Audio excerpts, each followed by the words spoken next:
గడిచిన సాధారణ ఎన్నికల్లో కూడా ఇచ్చిన హామీలను ఏమాత్రం నెరవేర్చకుండా ముఖ్యమంత్రి చంద్రబాబు డైవర్షన్ పాలిటిక్స్ నడుపుతున్నారని వైఎస్ఆర్ కాంగ్రెస్ పార్టీ రాష్ట్ర యువజన విభాగ అధ్యక్షులు రాజనగరం మాజీ ఎమ్మెల్యే జోకంపూడి రాజా విమర్శించారు. కూటమి ప్రభుత్వంపై ఆయన తీవ్రస్థాయిలో ధ్వజమెత్తారు.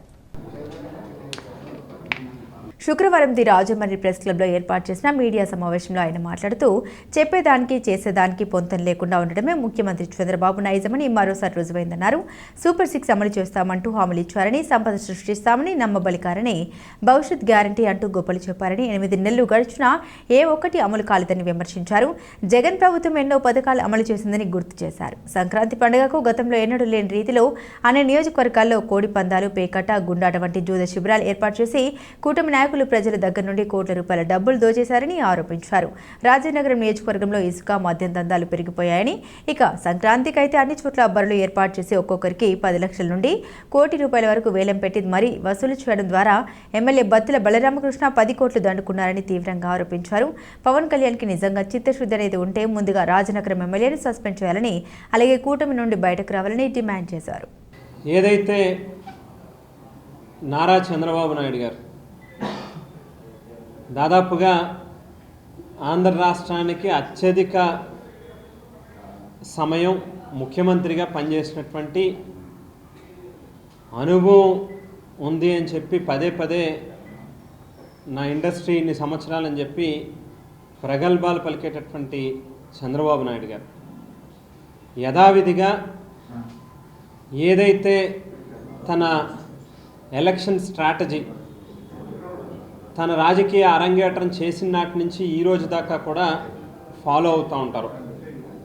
ఎన్నికలకు ముందు ఒక మాట చెప్తారు, ఎన్నికలు అయిపోయిన తర్వాత ఆ మాటకి ఎన్ని మడతలు పెట్టాలో ఆయన నాలుకకే ఎరుక. ఏం జరుగుతూ ఉందో ఒకసారి మీ మనస్సాక్షిని మీరు ప్రశ్నించుకున్నట్లయితే రాజకీయాల్లో మీలాంటి వాళ్ళు ఉండడం అవసరమా అనేటువంటి ప్రశ్న ఖచ్చితంగా ప్రతి ఒక్కరికి కూడా ఉత్పన్నం అవుతుంది అనేటువంటిది వాస్తవమైనటువంటి విషయం.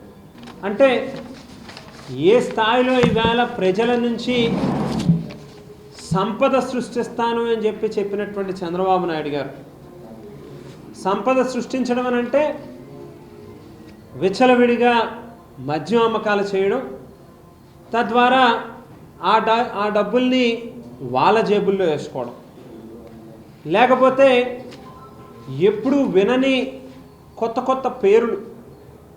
బహుశా కోడి పందాలు వినుంటాం, కానీ కోడి పందాలని ఎంత ఆర్గనైజ్డ్గా ఏదో మనం ఇంటర్నేషనల్ క్రికెట్ టోర్నమెంట్లు చూసినట్టుగా ప్రీమియర్ లీగ్లు అంట, లేకపోతే తారిఫ్ పెట్టారు. పార్కింగ్ దగ్గర నుంచి డబ్బులు వసూలు చేస్తూ ఈ సిట్టింగ్కి ఎంత, ఈ కోడికింత, ఈ బరికింత అని చెప్పి డైరెక్ట్గా తారీఫులు పెట్టి ప్రజల దగ్గర నుంచి, సామాన్యుడి దగ్గర నుంచి డబ్బులు వసూలు చేసినటువంటి క్రమం మనం చూస్తే, బెల్ట్ షాపులు, గుండాటకింత, ఏవేవో కొత్త పేర్లు కూడా